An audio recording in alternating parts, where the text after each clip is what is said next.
Hello. Welcome to this LinkedIn Live New York City Crackdown. What's next for short-term rentals? My name's Schaal. I'm with Skift. Today is September 5th. It's a big day in New York City when it comes to short-term rental regulation, and Skift has been all over this with team coverage. We're here for the next half hour or so to talk through this issue from multiple angles with our all-star crew. We'll also respond to your questions. Feel free to post those questions in the comments chat here in LinkedIn. And all of this is a preview ahead of Skift Global Forum, which is coming later this month. We'll have all the top CEOs from the major travel companies across the world. And if you hang with us through this full half hour, we'll have a special QR code for you as a discount. So let's dive in. Let's start with Dennis Schaal, Skift Executive Editor and the best reporter covering Airbnb in the industry. You've been all over this story, Dennis. So let's start. Why is today a big deal? Hey, Sean, my colleagues have done a great job too. So glad to be here on Crackdown Day. So last night I did a search on Airbnb for a stay in New York City next week, after the deadline. And usually, how you find, hundreds of listings, apartments all over the 5 boroughs or whatever. So the first 3 listings I saw were an apartment in Newark, New Jersey. Now, I love Newark, New Jersey. I used to work in Newark, New Jersey, but if I'm coming into the city with my family, I don't want to stay in Newark, New Jersey. The second listing was for a boutique hotel in the city, a hotel, not an apartment. And the third was a boutique hotel in Long Island.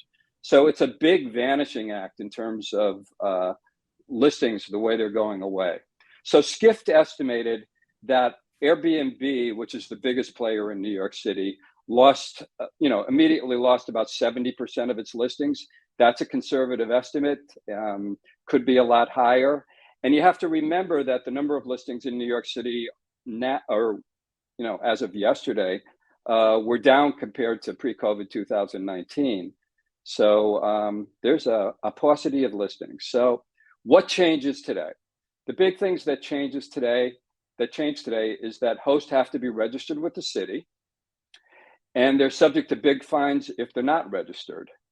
Another thing is that platforms like Airbnb, Vrbo, Booking.com, they now have to send monthly reports to the city on the number of transactions, or details on the transactions, I should say. They have to verify that the listings that they have are registered.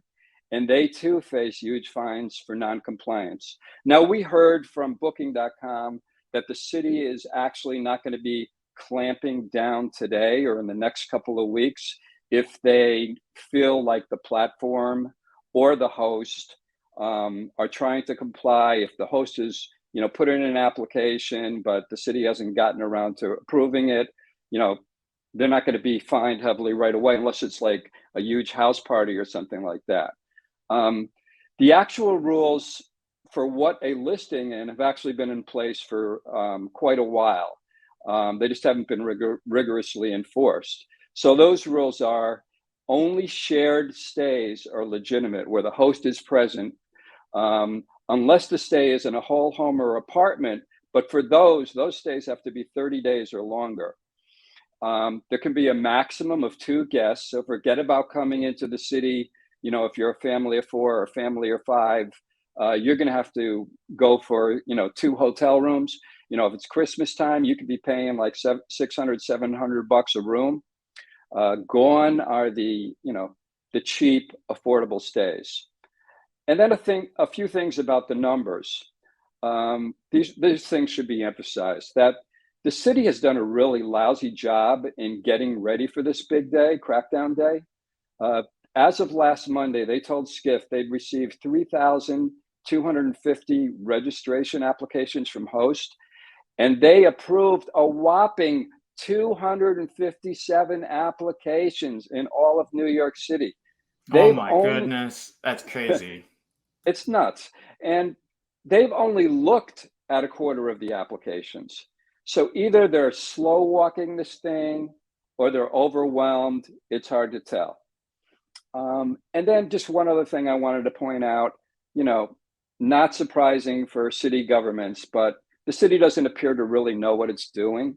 So Mayor Adams, like I said, people that own one home or two homes and they live in Brooklyn or Staten Island, they're totally shut out of this thing, unless they rent for 30 days. So Mayor Adams went to a community meeting in Brooklyn about a month ago, and these homeowners were complaining to him about being shut out of the whole deal. And he said, "Oh, it was never our intention for you guys to be shut out. We're after the illegal hotels, But he didn't have any solutions. He said, "Go talk to your city council member, because it's really their law. He just signs them, So this whole thing has really been a gigantic cluster. You know what?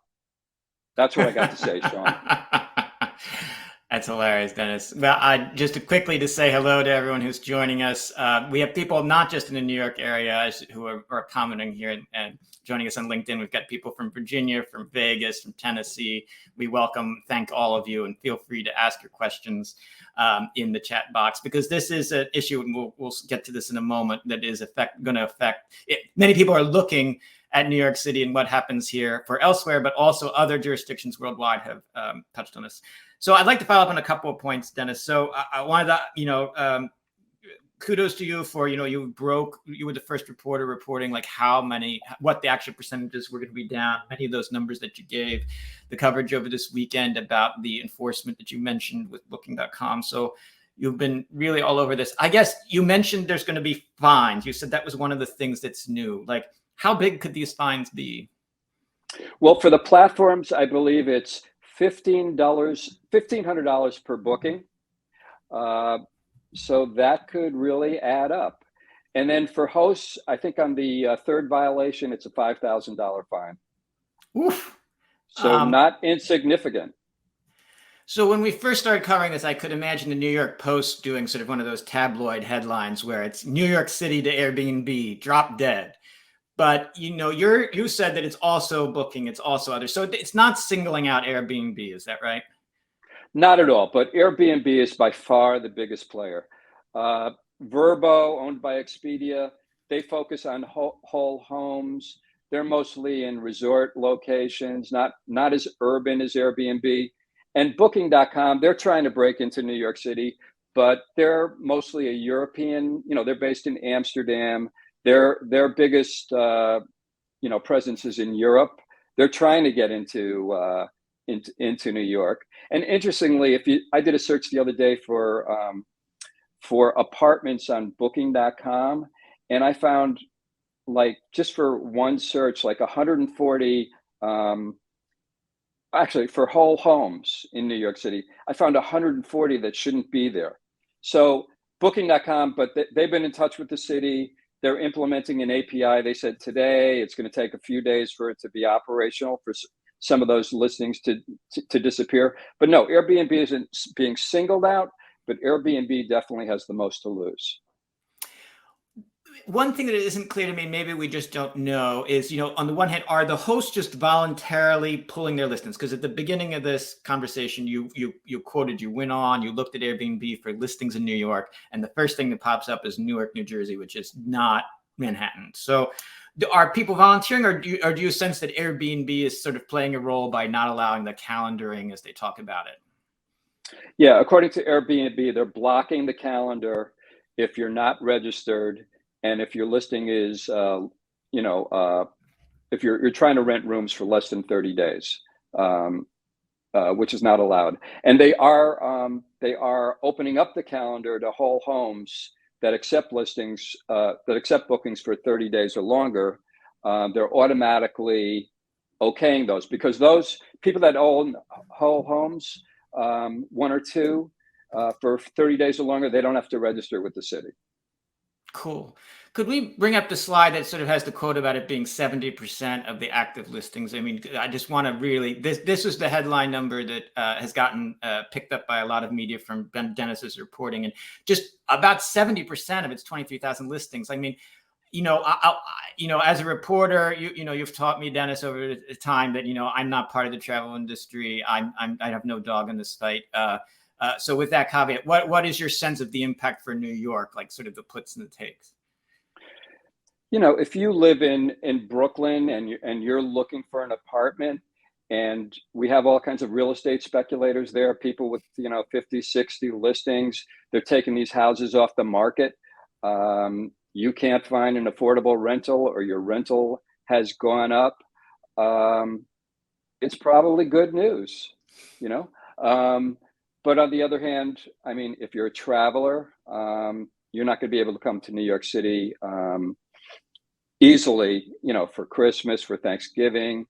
Yeah. So, and then again, for the homeowners, for the person that owns a brownstone in Brooklyn and is supplementing their mortgage by, taking a few bookings, they're going to be hurting. Some of them are going to have to sell their homes. They're going to be struggling. That makes sense. Well, let's find out about those hosts that you just mentioned. So, Justin, you have been reporting on this. You've talked to a lot of people. So, tell us about your reporting, what you found from the host perspective. Yeah, so just a bit of background. I reached out to more than 30 hosts. I think most of them were directly through the Airbnb platform. I just messaged people who owned like full apartments. Most of them, I will say, declined to comment. I think because what they're doing is, they're running illegal operations.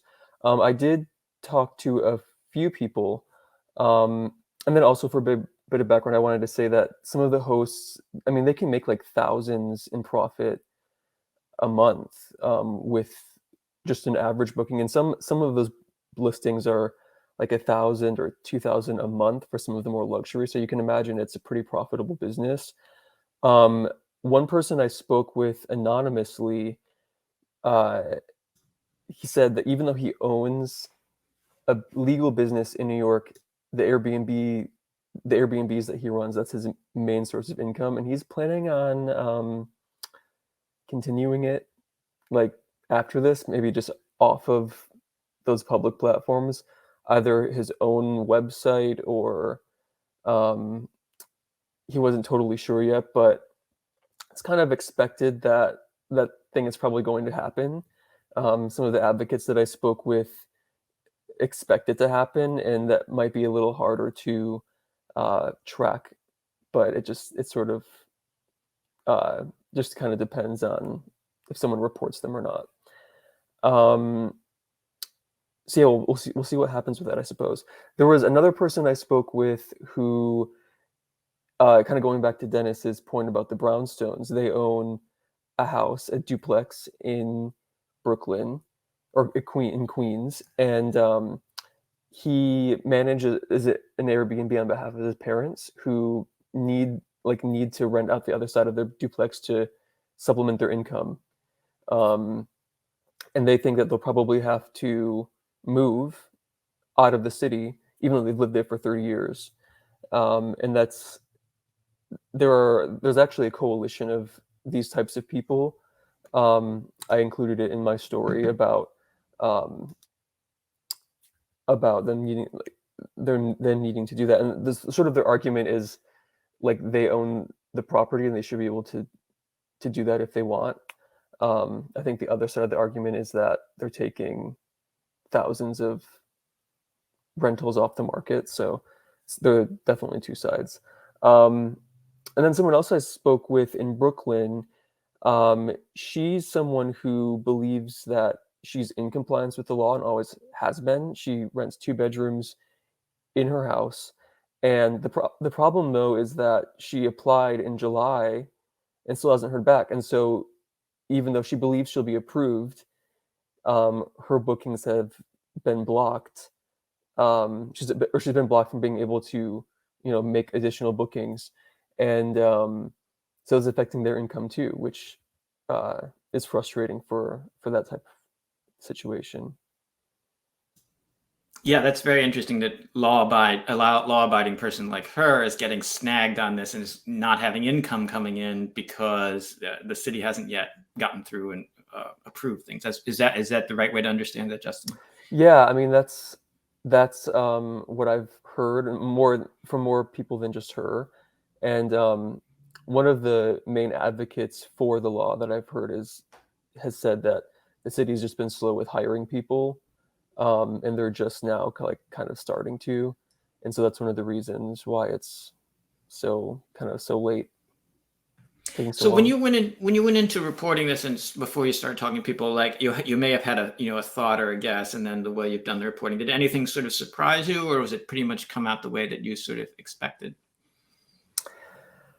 I don't know why I was surprised, but I was surprised at the beginning when everybody was declining one after another, but then I realized, wait, it made sense. I mean, they're running illegal operations. I mean, that's why they're declining. They don't want the city to have their name. So it's kind of telling, I suppose. I mean, it shows that they know they're kind of doing something illegal, but a lot of people, I mean, from what I've heard, I mean, a lot of people rely on, it's kind of just become their business, and it's yeah. So it's sort of like a big struggle from a lot of angles. Cool. Sri, thanks for your patience here. I'd like to bring you into the convo. So one of the things Dennis mentioned earlier was about neighboring markets. So maybe you've done some reporting. How are neighboring markets to the 5 boroughs of New York being affected and impacted? Thanks, Sean. Well, I want to say that the real impact or the measurable impact of this will only start seeing in the weeks to come.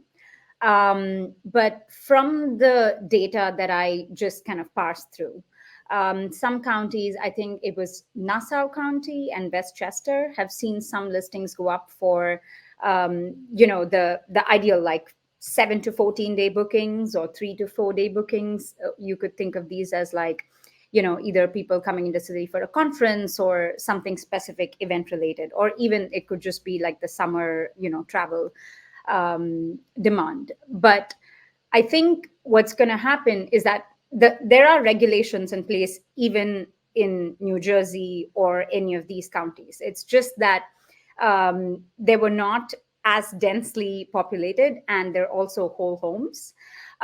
So they were probably pre-regulated already, and they probably already had licenses and permits. But that's all to say that it's too soon to kind of see how much of that impact or how much of that traffic or demand gets spilled over to the neighboring counties or regions. My guess would be there will be more of those 7 to 14 days or 3 to 4 day bookings that will go there. But while at the same time, the nights booked or the length of stay, which is for 28 or 29 plus days, have also risen. It's not the number of bookings, but the length of stay, which goes to kind of tell us that people have started booking them early, perhaps to get an early discount, or because they were just afraid that they will lose out on, the limited inventory there will be post September 5th. So that's the one. But I would still say that, I mean, as this is a developing story for us at Skift, but also otherwise, we will be keeping tabs on this, and there will be more. The numbers, the data, and the story will just get more interesting from here, or we can tell more shortly. Cool. Yeah. Well, Sri, just to make sure I understand the point, because I cover hotels, so I don't always get the short-term rental side of it. So you mentioned the difference between bookings and length of stay. So what's the dynamic? What is it that we should be watching for changing? So the number of bookings would mean that you have distinct bookings. That is, you have either more bookings on one property, or you have more properties, therefore more people are able to book more. But length of stay is just, you can imagine me, instead of a 3 or 7 day stay, I'm just going ahead and booking the place for 30 nights or 29 nights, because and then that puts you within the regulations. Then you're just sort of switching to comply with regulations. Is that what you mean? Yes. Okay, cool. Yes. And I think a point to mention here is that sorry. No, please. I think the point to mention here is that platforms like Airbnb, Booking, VRBO also prefer longer term stays, because you reduce the overhead expenses of cleaning and maintenance and making sure you need to check the property over and over again. So yeah, these platforms have also been, making a push for their guests to have longer term stays. You get more discounts, you can pay in installments and things like that. So that has already been happening. Okay, thanks, Shri. So we do have audience questions. We'll get to some more of them later, but one from Andrew Brown is particularly relevant right now, and he asked, do you think this will happen in other areas like Hampton Roads area of Virginia? What do you think is the Shri? Do you think to what extent is this sort of like an example, a spotlight for other jurisdictions within the United States? Maybe focus on the United States first. I mean, regulations are coming to most places in the US. And I don't think it's just restricted to big cities. It's just that we see the impact of these regulations on big cities more because they're either densely populated or there are more listings. And it's not a in-season market, as you can imagine some other ski or towns might be. But even to mention or to go back to Justin's point earlier, there will be people, I mean, even if regulations come, there will be people who are going to find another way to, get these rentals. It's already happening in cities like LA. People have started advertising their places on like Facebook Marketplace and their own website and things like that. I'm not sure if I can address this specifically to the Hampton Roads area of Virginia. I know Richmond in Virginia recently introduced regulations, but they're almost all of them, despite the intentions or regardless of the intention, have specific ways to regulate, right? More licenses, registration, a failure to do so ending up in fines. Limits on the number of nights that it can actually be rented out, and whether it's a private room or a whole house. I think it's mostly like these three things that are the main parameters, whether in United States or globally. Okay, well, let's go globally then, because you've done reporting about how New York stacks up against some of the other global cities. So what is it that you've found? So here's a caveat. These can be reversed if they want to. A great example of this is Japan. They first introduced what they call minpaku, which is short-term rentals in Japan are called minpaku, and they introduced this law in June 2018, if I'm not mistaken. And what happened briefly after that, that is in 2019, Airbnb had to go and delete like thousands of listings from their platform in Japan.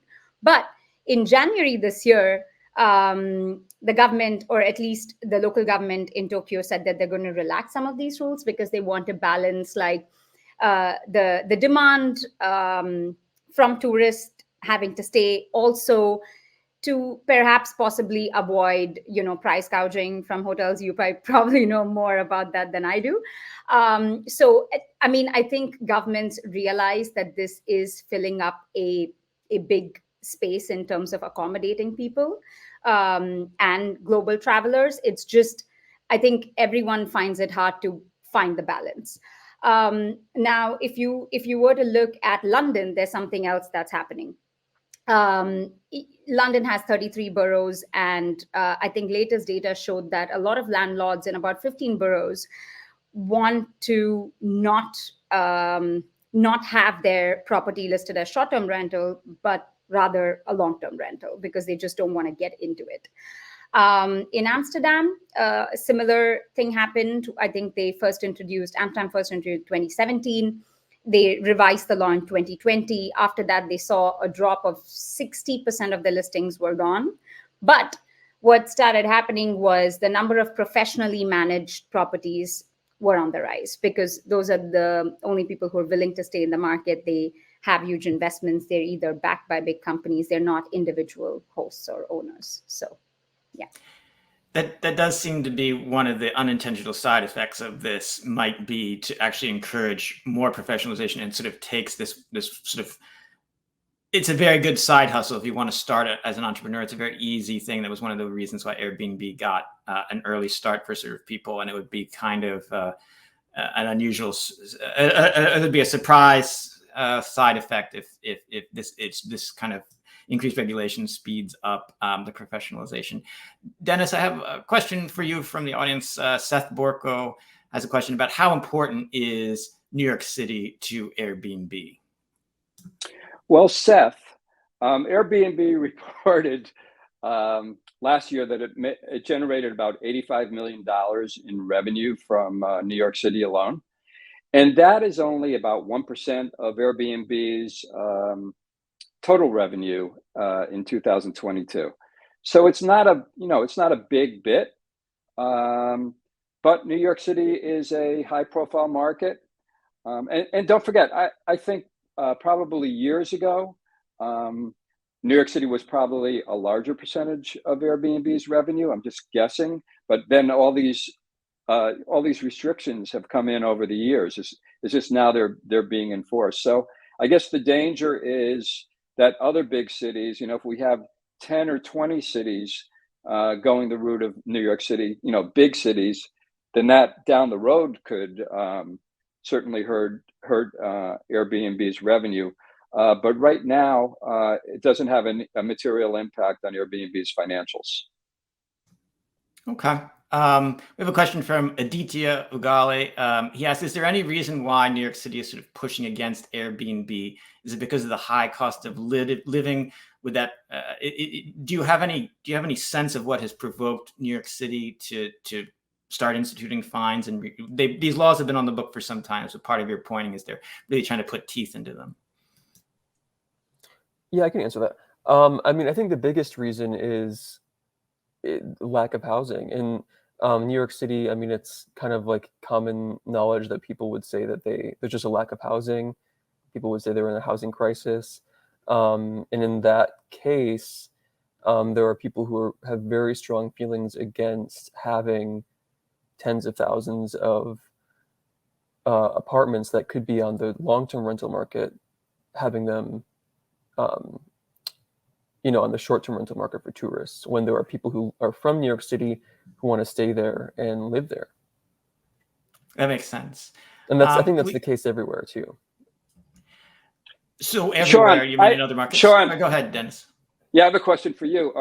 I definitely agree with Justin about neighborhoods and people complaining about Airbnbs. But I wonder, what kind of role do you think the hotel lobby has had? I mean, they've long been hating on Airbnb, asking for a level playing field. I have to think that they've played a role with the city council as well. What do you think? So my reporting was not able to sort of nail this down, but definitely every time you talk to someone who has followed it for some years, they all sort of say, and this is something that Justin has experienced as well, they all say that it's the somehow related to the hotel lobby, the capital H, capital L, the hotel lobby is behind this in certain ways. It does make sense in some sense for years. The hotels through a variety of associations has gone in and sort of like put some money and petitions and sort of like battled in the same way that Airbnb and some of the online booking providers have also sort of campaigned on the other side against some of these regulations. So it is definitely for hotels. One thing is the fairness of the comparison. So hotels are, when you're licensed, are required to comply with things like accessible accommodations to make sure that there's access in and out, certain safety rules, making sure that everything from the proper carbon dioxide smoking detectors and whatnot. And many of these Airbnbs are not periodically inspected. They don't have the same things. And also there's, for quite some time, there were issues around sort of some of the tax issues. So it makes sense that the two of them are sort of at loggerheads with each other. When I went into this, Dennis, one of the things was I sort of just assumed, like, it was law of supply and demand, that if Airbnb is taking out all the supply, you're saying like 70% of the listings potentially could go down, then that's got to be great news for the hotels. But when I talked with about a half dozen analysts, it was a much more of a mixed picture, because the city is such a big market. And because a lot of times Airbnb listings tend to attract people who are very interested in leisure travel. They tend to maybe be more budget-minded or more interested in space if you're a family traveling as your main top consideration. And so for those reasons, hotels aren't actually part of the trade-off necessarily. It sort of has created incremental demand, to use the jargon. And when I talked both internally with the Skift research team and then with analysts at Truist and at Bernstein, they said that the big issue is something called compression nights. And it's not so much that Airbnb is taking away bookings from the hotels, and that in this situation, when Airbnb is being throttled in their listings, so to speak, hotels are suddenly going to be able to, be getting all these additional bookings. As you see from this little chart here, Airbnb hurts hotels on high demand nights traditionally. So we're talking about New Year's Eve night, a hotel near Times Square, for example, that ordinarily could charge $350 a night would be able to charge $1,500 a night until Airbnb came along. Then Airbnb comes along, people see this opportunity, they put their units on the market, and now the hotel can only charge maybe $1,100 a night or $800 a night. And that those being able to charge on those peak days turned out to be really important in the overall annual profitability of hotels. So what you see in the data is that bookings throughout the past decade have tended, in the New York City market, have tended to rise year over year on average, except for things like the pandemic. But the pricing is what has actually gotten weaker. And so in theory, what we can look forward to is, like, if the situation continues to hold with what we're seeing here on events when Comic-Con is in town, major convention events, when Taylor Swift or Beyonce is having a concert, or at the Christmas holidays, you may see that hotels get more pricing power. But let's get into some of the questions. So Juan Pablo has a Q&A with, the headlines are saying New York is the start for harsh regulations around the country. This gets back to a little bit of a point of what Sri was talking about earlier. Do any of you have a view of whether, is the US becoming less friendly to short-term rentals? Is this part of like a backlash nationwide?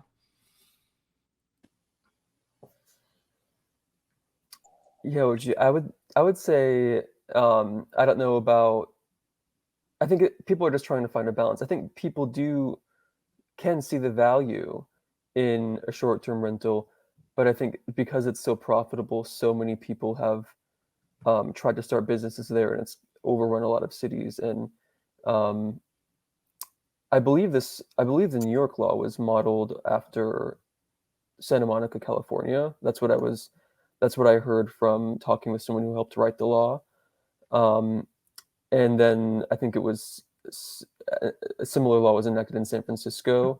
And I was actually looking on Airbnb in those areas, and you can't really find, pretty much all of them are long-term. In their word, they have like specific words that are used, which I thought was interesting too. So you mean like the similar words are used from one law to the next, so it's probably like in the listings, like they'll say, this is I can't remember anymore, but something like a suite, or I haven't looked into what the reason is for that, but I imagine because so many had the same language that there was something. I see. Yeah, so I think it's a trend, and New York's not the first. New York's actually kind of late to the game. Yeah, definitely not. I agree with Justin. So if you were to look at globally, I would say there are stricter, or at least restrictions that are as strict. If you were to look at markets like Lisbon, Lisbon has, I think, stopped issuing new licenses at all. And the housing crisis is a lot more severe there. You also cannot, you can't, these licenses are not transferable. Now, that's true of a lot of places, but I think that law is very, very strictly enforced in Lisbon. This year, actually, Florence banned all short-term rentals from its historic district. And I think in Amsterdam, it's only allowed in like 3 specific districts. And also in Paris, they're going to tighten the regulations ahead of the Olympics next year. So this is definitely not by any means just a US thing. And like Justin said, I think if anything, it looks more like a reaction to things to places that have always already been regulating them. Yeah. Cool. So Dennis, we have a question from Elisa. She asked, do you think New York City will strictly enforce the regulation? Your reporting over the weekend was like they're not going to come in hard right in the very first day. But what do you have? Do you have a sort of sense? I have a sense that eventually they're going to try, but I guess it depends on how much staffing they have to carry out the enforcement. I know I talked to a host who she had been fined, a year ago, like a $6,000 fine for, renting out a whole home, for less than 30 days. So there have been sporadic efforts, and I think the city's going to get much tougher. There's a banned buildings list, which we haven't mentioned yet, and there are about 10,000 buildings as of last Monday that have put themselves on the list. And what that means is they're basically informing the city that short-term rentals are already banned in their buildings by the leases, and in the past tenants have just, rented them out anyway, even though it broke their leases. So this is a way for them to let the city know, don't register anybody in this building, it's banned. That's interesting. A banned buildings. I'd love a slideshow of that. I bet some of them are pretty I would fun to also look like at. to add something if you have time. So I think going forward or already, the way cities enforce this has become a bit more convenient, right? There are companies that sell software to cities where the software just crawl the web and it just pops out like new listings if they don't have a license or registration number. So cities don't have to, monitoring them is getting easier. So that's something to remember for people who want to continue doing this, but not by legal means.